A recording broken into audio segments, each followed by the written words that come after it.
Neste jogo de futebol está em campo a cúpula da Igreja Universal do Reino de Deus.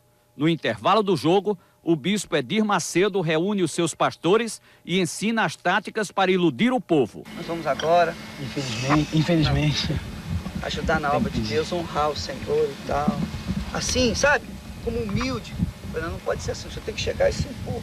Ó, pessoal, você vai ajudar agora na obra de Deus. Se você quiser ajudar, amém. Se não quiser ajudar, Deus vai ajudar outra pessoa para ajudar, amém.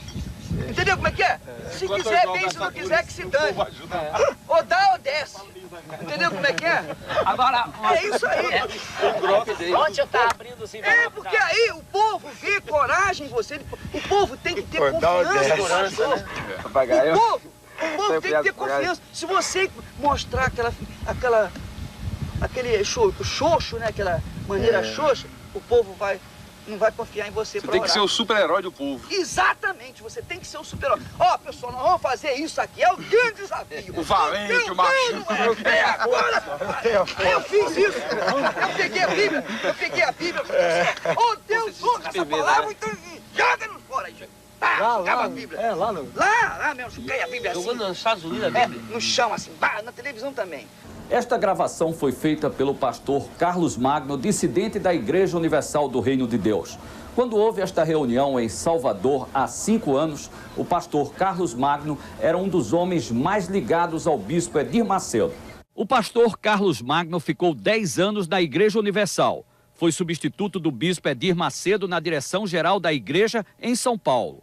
Aqui, ele aparece pregando para uma multidão ao lado do bispo Macedo. Por que o senhor saiu da Igreja Universal do Reino de Deus e decidiu denunciar o bispo Edir Macedo?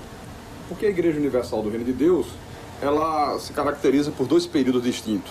O primeiro período, seus primeiros 8 anos de vida, quando ela era uma igreja absolutamente espiritual, seguia uma linha, toda ela voltada para os ensinamentos bíblicos.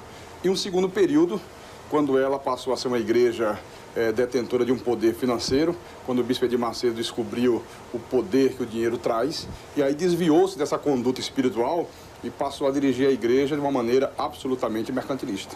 As reuniões, como essas imagens provam, já não eram mais aquelas reuniões espirituais cuja preocupação era a vida espiritual do povo, os milagres que Deus operava naquela época, mas a preocupação passou a ser tão somente sobre a arrecadação e como arrecadar cada vez mais. Então isso chama atenção. Pô, esse aí, esse briga com Deus mesmo. Esse aí, entendeu? Cuidado, hein? Aí o que o pessoal, peraí, não tem como falar. Aí vem o pessoal, poxa, então tem aqueles que são tradicionais. Ih, esse é um falso profeta. Esse vai ser amaldiçoado. Agora tem os outros, poxa, quanto tempo que eu queria isso, poxa. Eu tô cansado de ler a Bíblia, de ver tantas palavras e não acontecer nada na minha vida. Então esse vai ficar lá do nosso lado. Esse vai, é isso mesmo, tudo ou nada. Pai, põe tudo lá. Então ele vai ser abençoado. Quem embarcar nessa é abençoado. É abençoado. Quem não embarcar... Quem não embarcar, fica. Entendeu como é que é? Então você nunca pode ter vergonha, não pode ter timidez. Peça. E quem quiser dar, dá. Quem não quiser, não dá. E se não tiver alguém que não dê, tem um montão que vai dar. Tem que ser no peito e na raça. Tem que ser no peito e na raça. Porque o povo quer ver o pastor, o seu pastor, com coragem. O povo quer ver o pastor brigando com o demônio. O povo quer ver o pastor... O povo já está cansado de falsa humildade do padre, né? Exatamente. O padre é humilde, não dá nada, não oferece nada. O padre está daquela maneira assim, então... Nós vamos lá, isso mesmo, e botar para quebrar, e vira cambalhota, faz... Então o povo fica logo, é isso aí, entendeu como é que é? As imagens não deixam dúvida quanto a isso. Reúne os pastores para você ver que em nenhum momento se fala em nada espiritual. Ele, de uma maneira até muito grosseira, explica e incentiva como arrecadar, como fazer com que as pessoas deem dinheiro. Né? Mudou o objetivo total da igreja. Então, Moisés foi lá com o cajado dele, com aquele mesmo cajado que ele tinha aberto as águas do Mar Vermelho, visto tantos milagres, ele chegou e perguntou, por acaso pode essa rocha sair água? E tocou na rocha assim. Quando tocou na rocha, saiu água. Por acaso, né? Por acaso. Então Deus ficou chateado, porque você tinha que me honrar. Eu não te dei um cajado, não te dei uma fé. Isso que a gente tem que falar com o povo. Entendeu como é que é? Por acaso. O nosso cajado é a nossa fé. A nossa fé. Você tem um cajado. Eu pergunto assim, quem é que gostaria de ter o cajado de Moisés? O povo, pois você tem. Agora é só você usar o seu cajado. 10 mil, traz aqui. Entendeu como é que é? É a fé. Agora, uma coisa, ontem eu notei. Beleza, hein? Todo envelope que vinha muito pedido, vinha pouca oferta. É isso aí. Isso eu já notei muito. Porque o povo que faz muito pedido e dá pouca oferta, mostra que precisa muito. Então, ele precisa muito porque dá pouca oferta. Você tá entendendo?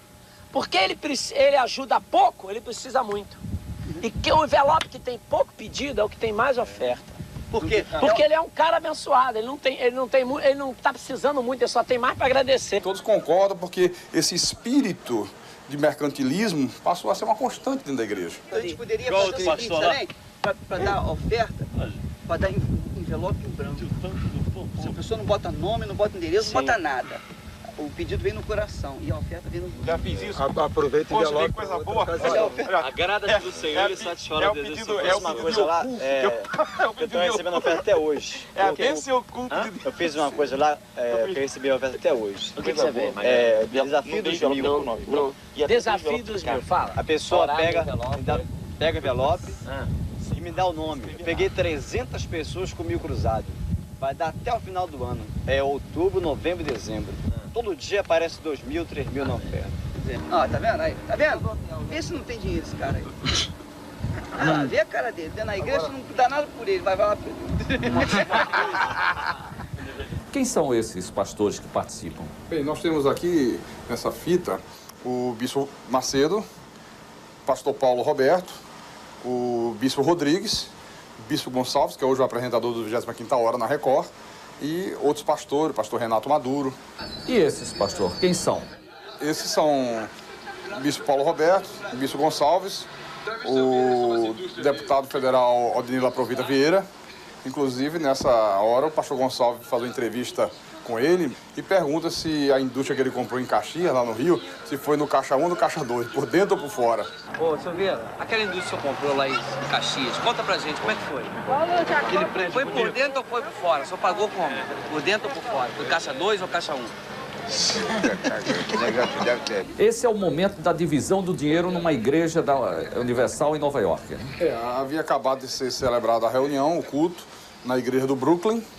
E a primeira coisa que o Bispo Macedo fez, você pode ver, foi ir para os fundos da igreja. Como não tinha mesa, a igreja era recém-inaugurada, então coloca o dinheiro no chão. E a primeira preocupação era contar, porque ele fazia questão de levar com ele para a casa dele. Tornou-se uma obsessão o dinheiro. Essa festinha aí parece no corredor de um hotel, né? Isso aí é num hotel em Jerusalém. E a prova de como começou a haver uma degradação espiritual na igreja. Ô, garotão, pô, vou tirar a roupa, hein, malandro? Ó, o problema é o seguinte, ó. Ele vai passar lá, ele vai passar esse ano aí. Ó, Mas isso é um pastor da igreja. É o líder da igreja, Bispo Gonçalves, o filho do pastor Vieira, que também é pastor, a esposa do deputado. Você vê aí imagens de uma reunião realizada no Hotel 5 Estrelas, em Angra dos Reis, o que contrasta com o que era a igreja na sua época áurea espiritual. Quando queria reunir os pastores, se fazia na própria sede da igreja. Até um lanche que era servido era tudo da maior simplicidade, porque havia um respeito para com o dinheiro doado, que era um dinheiro sagrado para Deus. Depois que ele mudou essa visão, passou a ser feito em hotéis 5 estrelas, grupos de mais de 100 pessoas, gastos com lanchas, com iates, convidados ilustres, deputados, tudo isso com dinheiro da igreja. Quem é esse que está nadando em Angra dos Reis? Esse é o Bispo Sérgio von Helder, que há poucos dias se tornou uma figura tão polêmica no Brasil, por aquela infeliz atitude de chutar uma imagem dos católicos. E está aí ele se deliciando das belezas de Angra dos Reis, o deputado Odenilo Aprovita Vieira, Esse que pulou na água. esse que pulou na água, que está aí na água. E tudo isto, toda essa mordomia, às custas do dinheiro do povo.